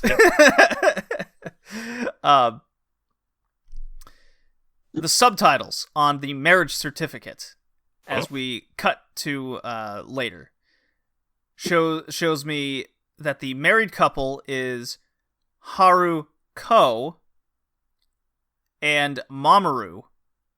Okay. The two side character classmates of Kamina in Tokyo Jupiter. And they're married, and they have a child that is named Quan and looks like her in baby form. And then it shows me the two characters of a grown-up Haruka and Itsuki the doctor. That's mostly Ayato, older though. That's an older version of Ayato. I looked it up. It was explained in a side Look, thing that the guy these said it was subtitles like. have to be wrong. Yeah. Otherwise, they have to be. Yes, the they subtitles are wrong. have to be wrong. They're definitely wrong. They're 100% wrong. How the fuck did they get that wrong, though? Because, well, that's very, very important. Because when I read that, I went, screen cap, what is this? And who are these people? And I had to Yeah. looking it up, try to explain it because I was confused at what he was looking at. I was like, wait, I don't remember that. What are you looking at? So I kept going to like the ReZero wiki thing and trying to find the information. But the doctor we see, that's just Ayato. He's just older. Yeah, He's because, aged up, so him and Haruka. But the name's wrong, and the appearance. It's a swing. So fucking. Of course they would look Well, at each other. because the subtitle was wrong, my mind just went into this. Okay, this doesn't make sense. Ayato could remake the world, but he remade it where he doesn't exist anymore. He actually had his twin clone brother actually be the one that falls in love with Haruko, but it's actually the person that was in Jupiter. So maybe they never existed in the first place. Like, I just went into this spiral of this show. That would have been a fucking serial experiment and lane ending. Yes! And because we've covered these shows, I'm like, this is bullshit. I hate all of this. And then I'm talking with Kay about it. I'm like, I am in a fury. I am in a rage. And then he goes, well, I'm looking at the wiki and it's telling me this. And I was like, well, the wiki's then wrong because I just watched the fucking thing. And this is what it's telling me. on me. The people don't match the words, and the words don't match the characters, and the characters don't match the appearance of what's being shown, because I was shown Itsuki, I was shown this, and I go, okay, but wait.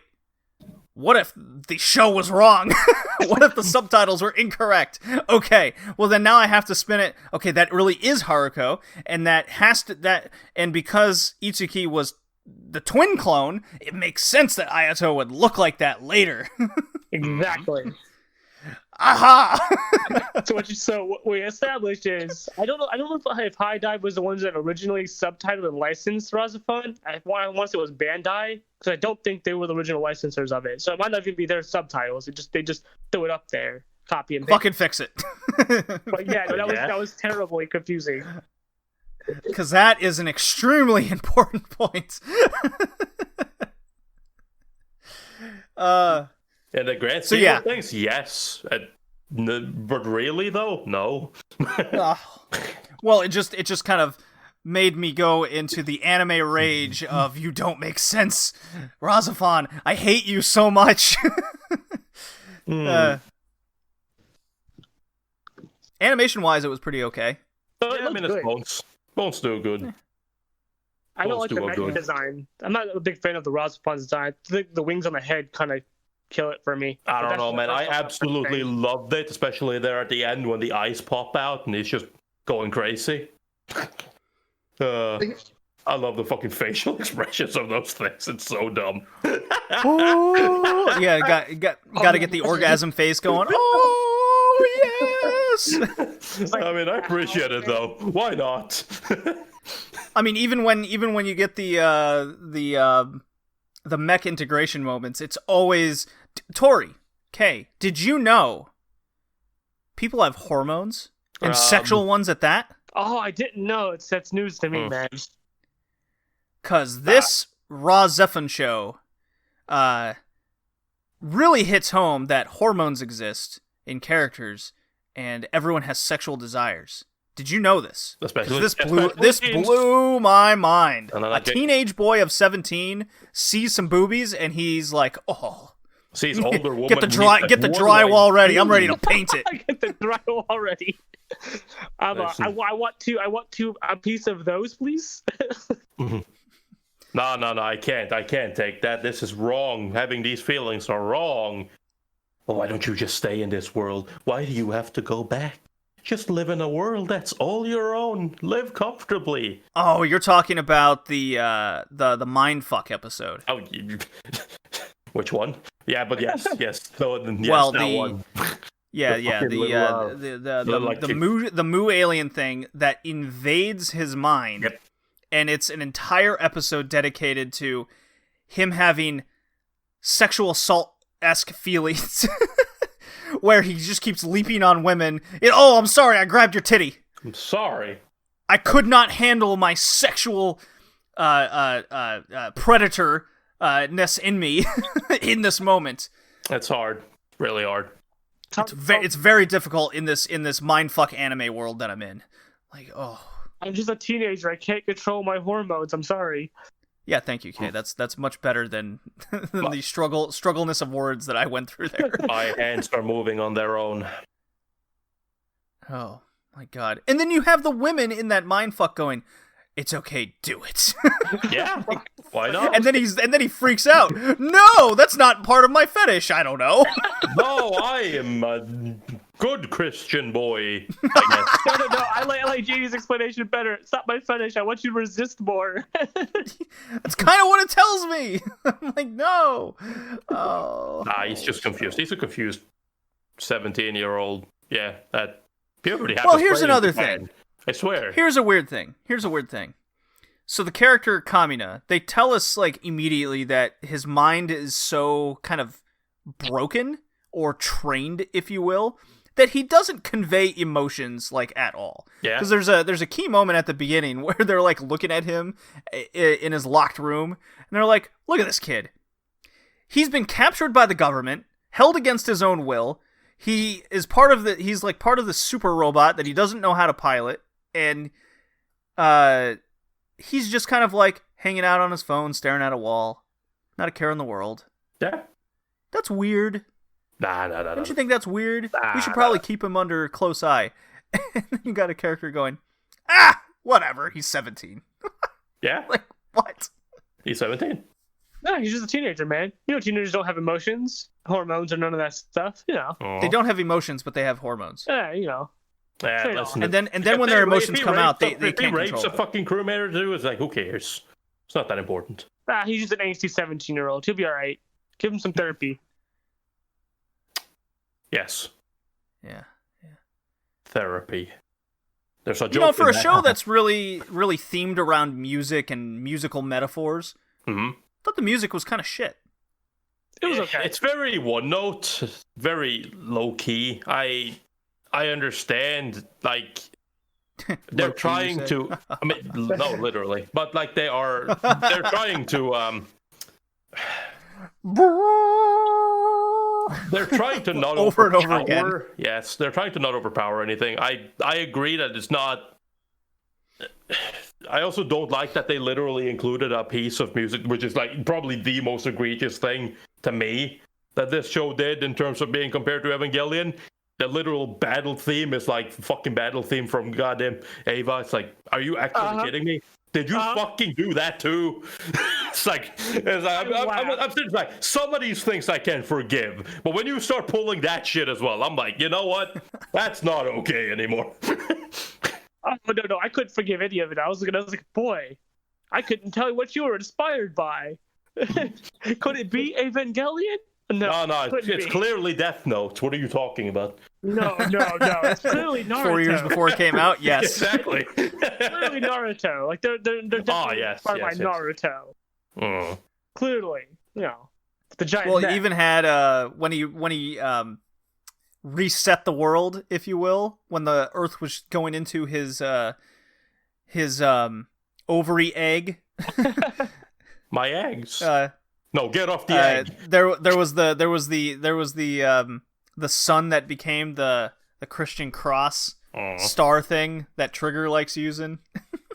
Oh yeah. Yeah, that happened.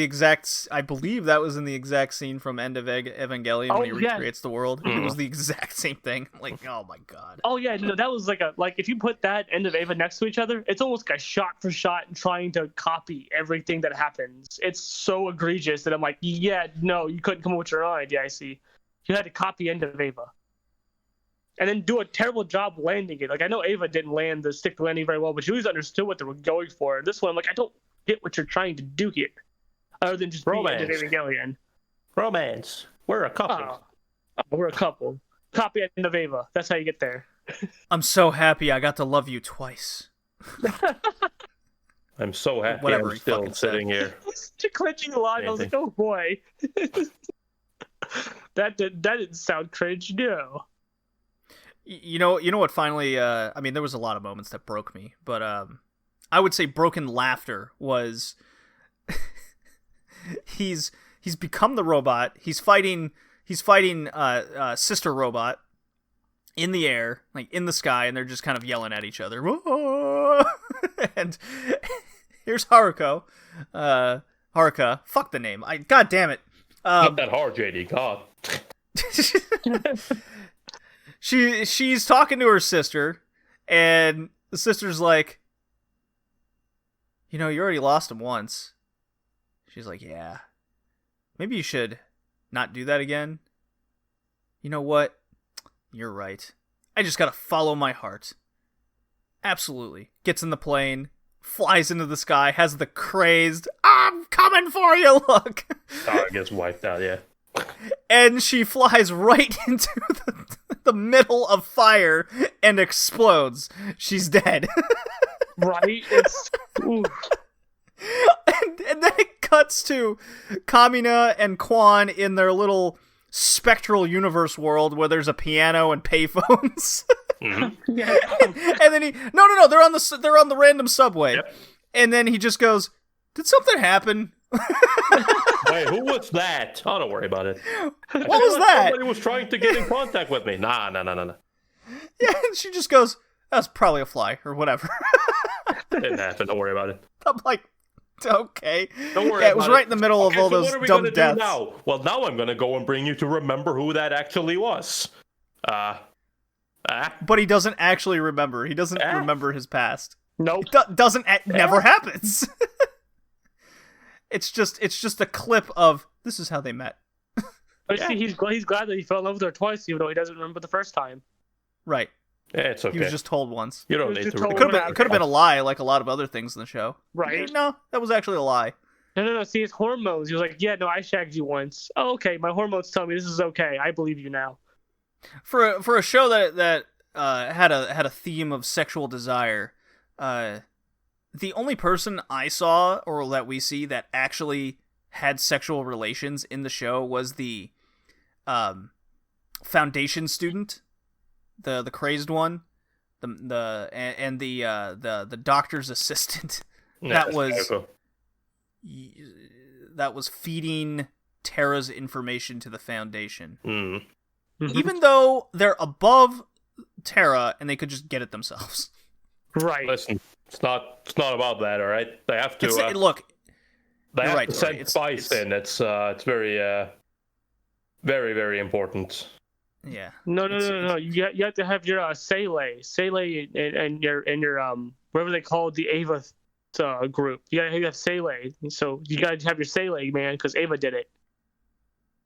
Yeah. Mm-hmm. It's I can't get over how much it takes from Evangelion and how much of it doesn't do well. It almost get missed sort of the point of Ava. I thought it can be vague and metaphor-y and still rip off from Ava and be cool and deep. It definitely doesn't hold up very well. That's for sure. Oh my God, Kay, when you were describing the Discord, you had a fantastic description of the show. Let me see if I can find it as you guys continue talking. It's. I remember when I watched it in 2007. I remember having that same feeling. Like it was like, oh, this is just an Evangelion clone. They're just taking from Ava, but it's okay. It's not that bad. But I also was like a freshman in high school, so I take like the hormones and all that stuff. I take a lot of that and the angsty stuff. Probably played to me being a teenager. Because even like when I look at Evangelion now, it definitely doesn't hold the same weight to me as it did when I was a teenager. Here's the line you said. This was yesterday at 10 p.m. Yep, it's an Eva-clone, and missed what made Eva interesting. Gotta be vague and not explain anything, because deep. Awesome. yeah, no, that's exactly what it is. Gotta can't explain anything because you gotta be deep, yo. Gotta have the metaphors. It was followed by my comment that said, finally finished it. I-hate-this-show. The hate consumes me like I have legit rage. That was after I saw that clip line of the incorrect subtitles.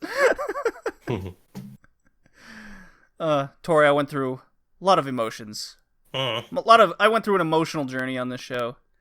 I did not like this. I don't know if you caught that. Nah, you loved it. You're just lying to us.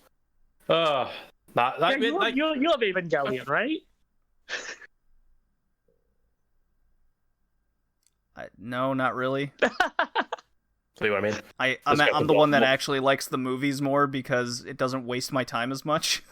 You're so wrong. I prefer Look, the third one's not good. I admit that. The third one is so hard. Oh no, it's not. Let's hope the fourth one's better. I doubt it. Not where they are. But either way, I mean, fucking. When it comes to Rahxephon, honestly, I think probably the thing that I enjoyed the most with Rahxephon was probably the fucking what's his name, Joji Futagami, the reporter that snuck in. That also turned out to, not really be a reporter. Fucking, that was probably the most fun character in the entire fucking show for me. At least that he was guy the had only some one. goddamn personality. Was it angsty? Oh my God, Tori, you're right. Dude, he's just fucking going around teasing them the entire time, pretending to be like an absolute retard, and then just comes out at the end and be like, I am actually very high ranking. It's like, oh, damn. This guy's for real. He was the only one with a personality. Yeah, because everyone else was just angsty or horny. That was really it. That was every character. It sounds so funny when you say it out loud. I mean, but that's the truth. It's like screw writing characters, just make them angsty and wanted to shag each other all the time.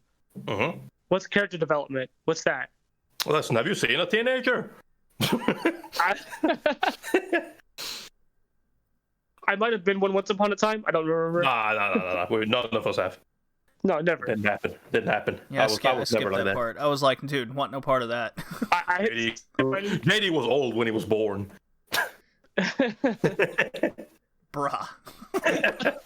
Came out smoking a pipe. He's just nah, I'm out of here. I can hold the beer in his hand.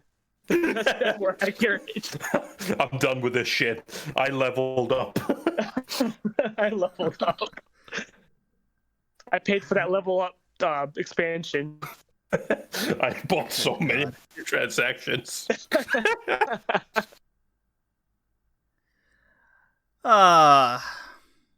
Any final thoughts on this fucking show? You know, Very good. it isn't. I was disappointed by it. I've heard about Rahxephon for a long time. I know people like it. Me too. So, you know, by all means, fucking send JD lots of hate mail telling us why we're wrong, why this show's amazing. But, yeah, at the end of the day, I am disappointed by it. I don't hate it. I don't think it's that bad. I knew what it was. I'd probably be more mad if I did know that this was a Eva-clone.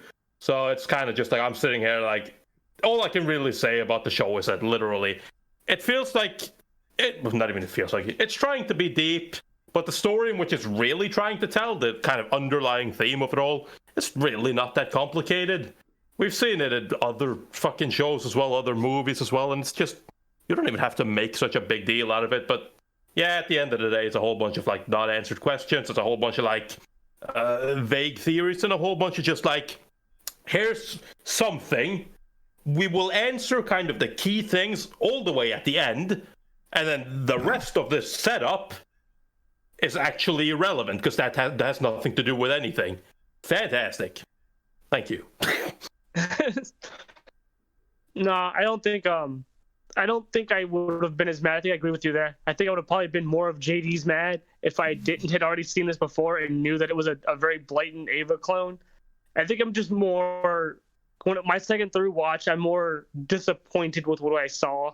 And like, man, this is executed pretty poorly. You missed the point of Eva. You're trying to copy, which, you know, if you're trying to copy something and you miss the entire point of it, I don't see the point in copying it.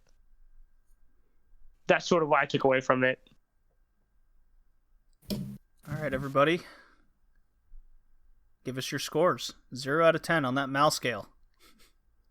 2. Ooh. That's a low score. Damn. It's a blatant ripoff of a better show, and it does a terrible job executing it, so I compare it to the better show. It's a 2. Yeah. Oh, okay. Well, that's fair. Fair. I gave it a 5. I think it has its own ideas that it tries to kind of flesh out in the Eva style. I agree that it doesn't understand how Eva goes about it. But I also think that comes down to how just much of a superior of a character writer Hideaki Anno is. And yeah, it's nothing great. It's pretty bare bones for what it is, but it still has a point, and it reaches that point, however how convoluted it is. But it's very simple. It's very inoffensive to me. It's 5. This shouldn't come as a surprise. I looked at some of the other shows I've given this score to. Witch Hunter Robin. Grappler Baki. Ooh, that's bad. Got it. Sailor Moon R. And what we got here, if you couldn't tell by my review and my thoughts and my long-winded discussion of it, the show infuriated me to no end. It makes me question why I like anime. It makes me really come to the realization that if you're going to tell a complicated story or a simple story and make it complicated, and you do all these things compound on each other to just put me into a rage. This gets that excellent 2 out of 10 score from me. Same score as me. Where I can't recommend this to anybody. There are better shows, of course, that do what this show wanted to do. Like, every piece of this show, I'm like, I just want to watch something better that does this. and ReZero does none of these things that I like. And on the surface, a sci-fi kind of teen angsty cryptic story is very much in my wheelhouse, but when it's executed this poorly, kind of like on the opposite spectrum where Grappler Baki, a shonen fighting thing, should be right up my alley, and it just puts me into this fever state of rage. I gotta give this a 2 out of 10, and nothing higher. That's right, Charge Man Ken gets a better score than ReZero. There you go, Tori. There you go, Kay. Just go watch Eva. Just go watch Eva or Lane. They're better done, and it's trying to be too hard to be those, and it's poorly executed. What did I give Serial Experiments Lane? I believe I gave that a 5 or something. Probably. Yes, a 5. Evangelion, I gave a 7, and that's a show I don't particularly totally like. So there you go. If you go back and listen to those reviews, then listen to this one again. Don't no one listens to the Evangelion review. It's terrible. No, just the review. No, it's fine. The review was terrible. Look, we've never really gotten hate mail from the Eva show, so I there you don't go. understand. That's surprising. We got more hate mail from the Sailor Moon one. That is still the most hated. That I understand. Witch Hunter Robin, we got some hate for because we all didn't like that one. I don't understand the popularity of that show, like, at all. Saikano, we still get some Hickey shows, basically. Hickey, goddammit, come back to the podcast. I need you. I need to yell at you again. I can yell at you Saikano, that's another show I gave a 2 out of 10. I can yell at you in private, Hickey, but goddammit, it's not funny when you're not here. Nobody can listen to it. That's right. Well, I imagine you'll probably get some hate for this too, right? I mean, I know I've been ragging hard on it for being an Eva-clone. I imagine that'll get some people upset. Oh well. It's one of those shows from the early 2000s. I feel that nostalgia has clouded a lot of minds. I think I agree. That doesn't happen. No, never. No, that never happens. Exactly. Yeah. I wanted to check something because we were actually asked this in an email I got.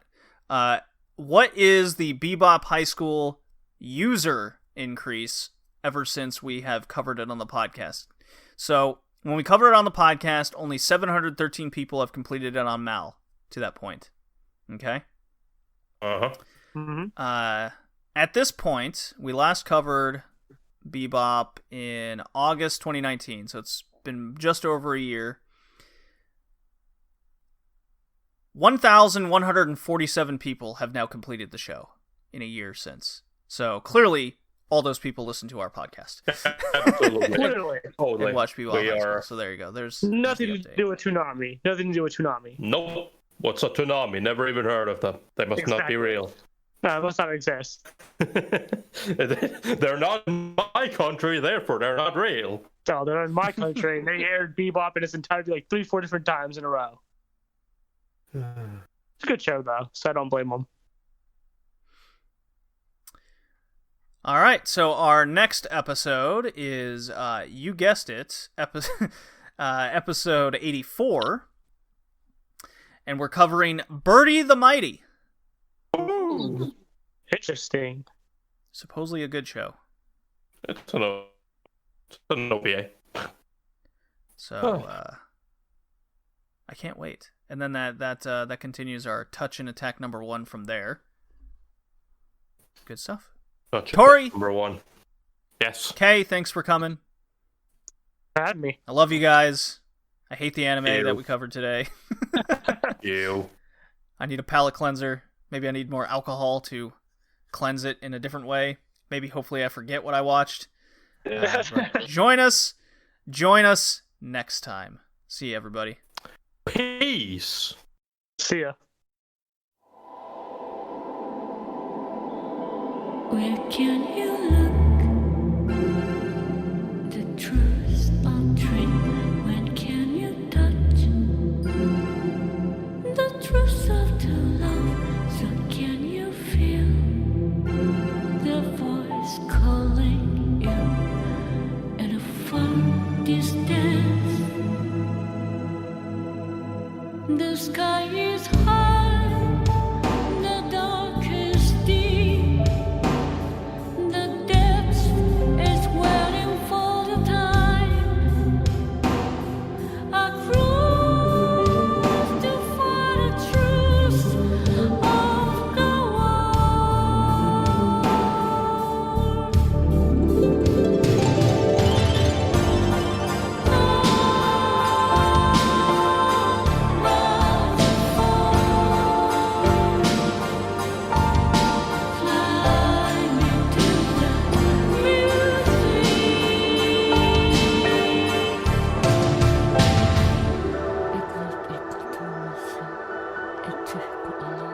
where I can't